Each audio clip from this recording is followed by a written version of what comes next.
네, 월요일 정치수다는 전진숙 더불어민주당 광주시 의원과 함께합니다. 전화로 연결이 되어 있습니다. 여보세요? 네, 안녕하세요. 이번 주에 홍종학 장관 후보자 인사청문회가 좀 열리지 않습니까? 네. 야당에서는 참 엄청나게 지금 의혹을 제기하면서 강력 반발을 하고 있는데요. 좀 어떻게 전망을 좀 하고 계십니까? 지금 문재인 정부의 마지막 내각 구성을 하는 단계입니다. 예. 중소벤처기업부 새로 신설이 됐고요. 네. 저도 도대체 이게 어떻게 봐야 될지에 대해서 네. 이를테면 정서상으로는 상당히 많은 대물림을 하고 이런 부분에 대해서는 국민적으로 받아들이기는 되게 쉽지 않는 상황이라고 생각을 해요. 그런데 실제 왜 이렇게 이 부분에 대해서 유독 심하게 네. 이를테면 이전에 의원 출신의 7명을 청문회 통과할 때는 네. 상당히 봐주기 논란도 굉장히 좀 심각했었죠. 같은 의원들끼리. 근데 이제 이 홍종학 후보 같은 경우에는 19대 비례대표를 했던 사람입니다. 네. 그리고 이제 개인적으로는 진보 경제학자 출신이고요. 네. 청와대에서도 그 부분에 대해서 저도 그 부분에 대해서 지난 필리버스터를 보면서 네. 참 경제적으로 굉장히 해박한 지식을 가지고 있고 자기 소신이 굉장히 강하구나라고 하는 생각을 조금 했습니다. 예. 근데 이런 측면에서 봤더라도 이 중소벤처기업부 장관 후보자에 대해서 날선 이런 시각들을 가지고 문제제기를 하고 있는 게 네.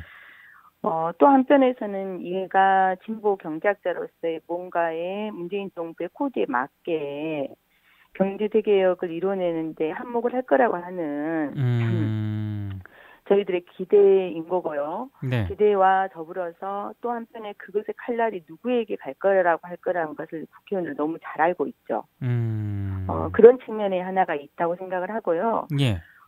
결국은 이 홍종학 후보 같은 경우에 실제로 19대 국회의원으로 활동을 하면서 과도한 부대물림에 대해서 본인이 비판을 했습니다. 그리고 그것을 뛰어넘기 위해서라도 상속세와 증여에 대한 세금을 더 매겨야 된다라고 이야기를 해서 예. 이 상속세 및 증여세의 법 개정안에 발의를 참가를 했죠. 그렇죠. 그리고 지금 현재 무슨 탈세인 것처럼 쫓기는 것처럼 이야기하는 것도 예. 실제로 보면은 그 부분에 대해서는 국세청에서도 이야기하고 있는 측면에서 봤을 때 예. 국세청에서 제안하고 있는 탈세와 탈루를 하기보다는 일정 정도를 이걸 분할을 해서 절세죠. 예. 세금을 내야 된다라고 이야기를 하고 있는 거고 그 부분에 대해서 정확하게 진행을 했다고 생각을 합니다. 저는. 예. 그리고 그런 측면에서 봤을 때 이 부분에 대해서 그렇게 문제제기를 실제로 해야 되는가에 대해서 전 다소 좀 회의적인 부분이 분명히 있어요. 특히 이 증여세를 30%에서 50%까지 올리자고 이야기를 해서 19대에 법 발의를 했음에도 불구하고 그것을 반대하고 예. 그 법을 통과시켜내지 않았던 건 자유한국당이죠. 새누리당이었죠. 네네네. 그런데 이제는 마치 증여를 더 많이 했어야 되고 증여세를 더 많이 했어야 됨에도 불구하고 하지 않았다라고 이렇게 문제제기를 하고 있는 한국당에 대해서는 저는 인정하기는 되게 힘든 부분인 것 같아요. 물론 이제 금요일에 청문회가 열리면 예. 후보의 이야기처럼 본인이 거기 가서 정확하게 이야기를 하겠다고 이야기를 하는 거고 뭐 정의당의 노회찬 의원 같은 경우에도 실제로 인사청문회에 가서 듣고 결정을 하겠다라고 하고 어떤 논평도 하고 있지 않는 거잖아요. 예. 그래서 저는 금요일 상황을 조금 더 지켜봐야 될 것 같습니다. 안철수 국민의당 대표도 굉장히 그 홍 후보자에 대해서 강경한 그런 입장을 내놓던데요. 네. 그러다 보니까 이제 더불어민주당 쪽에서 안철수 대표에 대해서도 편법 증여 의혹을 제기하니까 또 안철수 대표가 여기에 대해서 또 반발을 했거든요. 네네. 이 상황은 좀 어떻게 보시나요? 실제로 이 부분에 대해서는 홍익표 의원이 이야기를 했었죠. 예. 안철수 대표가 고3 때 삼촌과 조부로부터 증여받은 적이 있다. 네네. 그리고 실제로 어머니 집인 럭키 아파트에 전세 들었는데 이때도 계약서를 쓰지 않았는데 계약서를 쓰는 게 낫지 않느냐라고 이야기를 했는데 예. 이 부분에 대해서 안철수 대표는 민주당의 제정신이냐 이것을 마치 논점을 흐트려서 네. 나타나는 어떤 전형적인 적폐 정치라고 이야기를 굉장히 심하게 버럭을 하셨다고 하는데요. 네. 제가 봤을 때는 요즘 야당에서 홍성학 후보에게 이야기하고 있는 내로남불이라고 하잖아요. 네네네. 근데 안철수 마찬가지 아닌가요?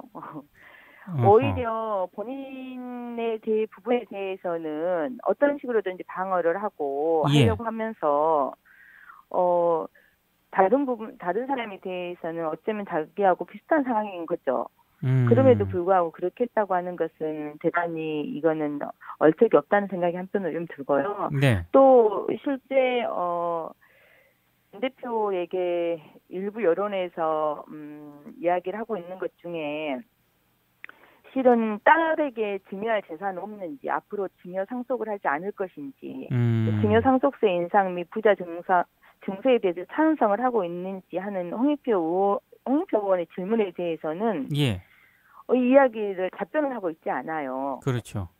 오히려 안철수 대표가 실제 증여세나 상속세에 대해서 지금 현재 법안이 또 발의되어 있는 상태인데 이것에 대해서 찬성을 하고 자신 있게 다른 사람에 대해서 이야기를 하려고 한다면 그 부분에 명확한 자기 입장을 가져야 된다고 생각을 합니다. 그런데 본인은 그 부분에 대해서는 어떤 답변도 하지 않고 상대 후보에 대해서는 그렇게 맹렬한 공격을 하고 있는 거 좀 웃기지 않습니까? 근데 지금 안철수 대표가 독일 방문 중인 상황에서 네네. 적폐청산에 대해서 또 강하게 비판을 했거든요. 네. 이 발언들은 왜 자꾸 이렇게 하는 걸까요? 일부 시각에서 그 이야기를 하고 있습니다. 대선은 끝났고 문재인 정부는 새로 들어섰습니다. 그런데 여전히 안철수 대표는 대선 후보인 것 같습니다. 대선 전쟁을 치르고 있는 사람인 것 같습니다라고 이야기를 하고 있는데요. 지난 대선 토론 과정에서 전 국민에게 조롱을 받았죠. 제가 MB 아바타입니까? 라고 하는 질문을 통해서. 근데 지금 현재 보여주는 모습은 참 어이없게도 MB 아바타입니까? 라고 하는 질문을 스스로 답변을 하고 있지 않나라고 하는 이런 생각이 좀 들어요. 지금 안철수 대표의 정말 말도 안 되는 적폐를 청산하겠다고 하는 강한 의지를 가지고 일을 하고 있는 정부에 대해서 이렇게 폄하하고 무슨 복수인 것처럼 이거 복수라고 하는 표현은 정확하게 그 전에 가오를 범했던 자유한국당의 발언입니다. 그런데 지금 안철수 대표는 향후에 본인의 다음 대선을 포석을 따는 것처럼 오프닝 행보를 굉장히 다양하게 가져가면서 정부를 폄하하는 마치 적폐청산을 복수라고 이야기를 하고 있는 거고요. 정말 적폐청산을 하겠다고 지난 10월부터 이야기를 했던 안철수 대표가 대통령이 만약에 되었다면은 이 문제를 어떻게 했을까요? 묻어두고 갔을까요? 이런 생각이 좀 들어요.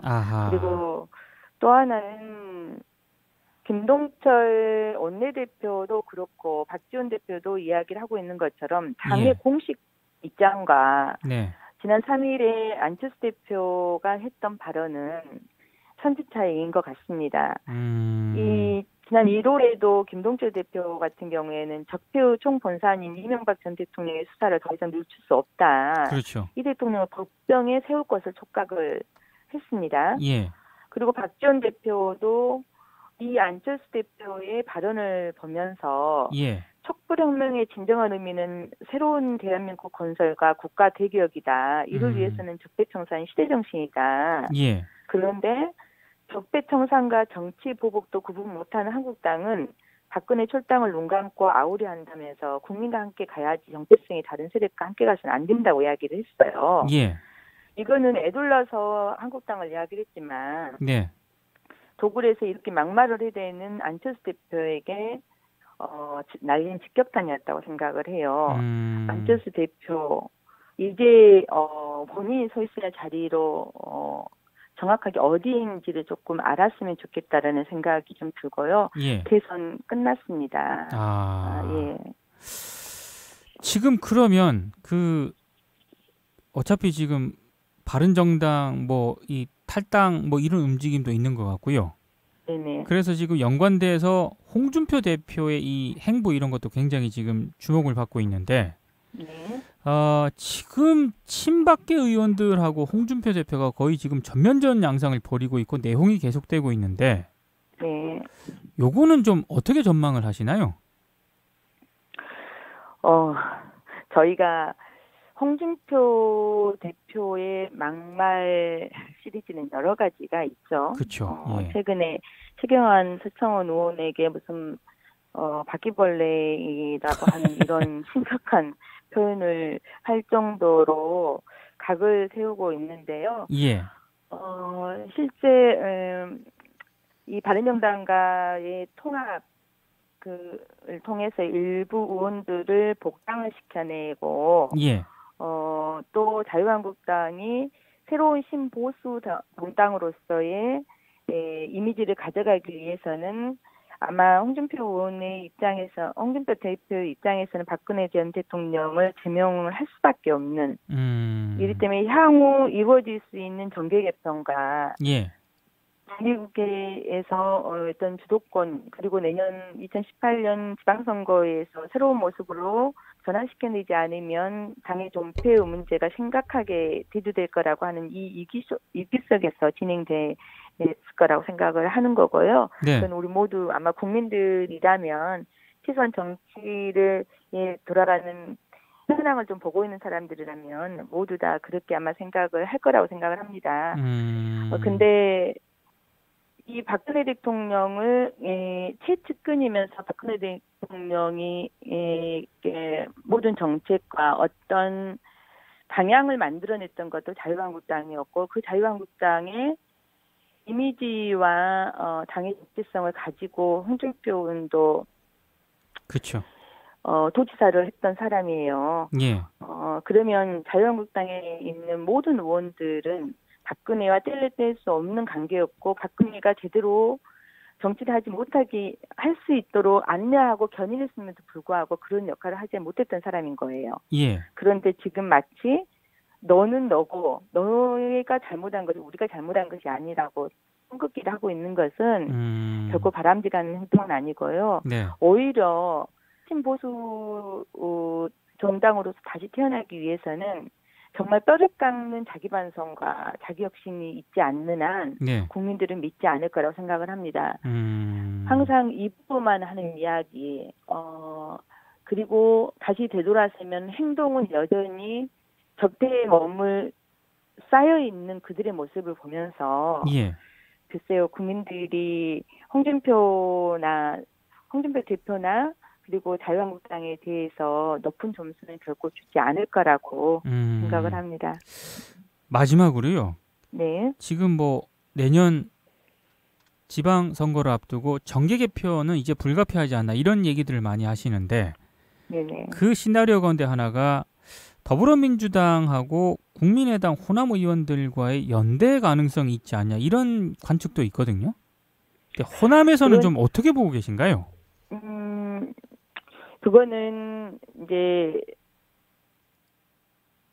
다른 정당에 오늘 탈당 선언을 하신다고 그래요. 9명이. 예. 그럼 자유한국당에 가게 되겠죠. 자유한국당에 가게 되면 의석수가 늘어나게 될 거고 당연히. 네.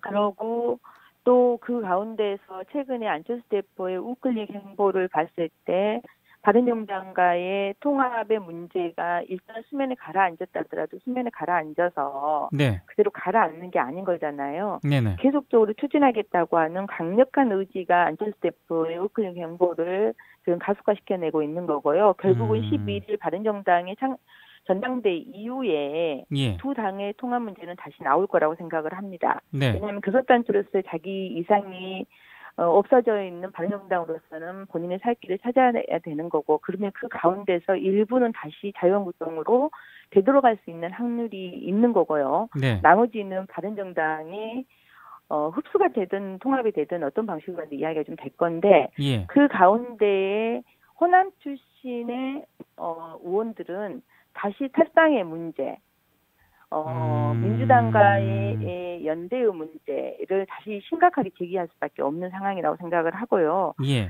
그런 측면에서 여전히 국민의당의 기반은 굉장히 불안할 수밖에 없는 상황이기 때문에 네. 호남 입장에서 봤을 때, 물론 저는 민주당 의원이에요. 더불어민주당 의원이어서 네. 지난 2015년에 분당을 해서 나가면서 그 많은 잡음을 일으켰고, 그 당사자들이 그냥 또 이를테면 생존의 문제를 연장시키기 위해서 예. 민주당에 다시 복귀한다는 문제에 대해서는 그다지 긍정적이지는 않습니다. 그럼에도 네. 불구하고 향후 문재인 정부가 국정과제를 수행을 하는 데 있어서 예. 일정 정도의 파트너십을 가질 수밖에 없는 국민의당을 인정할 수밖에 없는 거고요. 그 가운데 호남의 의원들이 호남의 정서를 그대로 반영을 하는 어떤 선택을 해주기를 예. 간절히 원하는 상태인 것 같아요. 알겠습니다. 오늘 말씀 여기까지 듣겠습니다. 네, 감사합니다. 네, 전진숙 더불어민주당 광주시 의원이었습니다.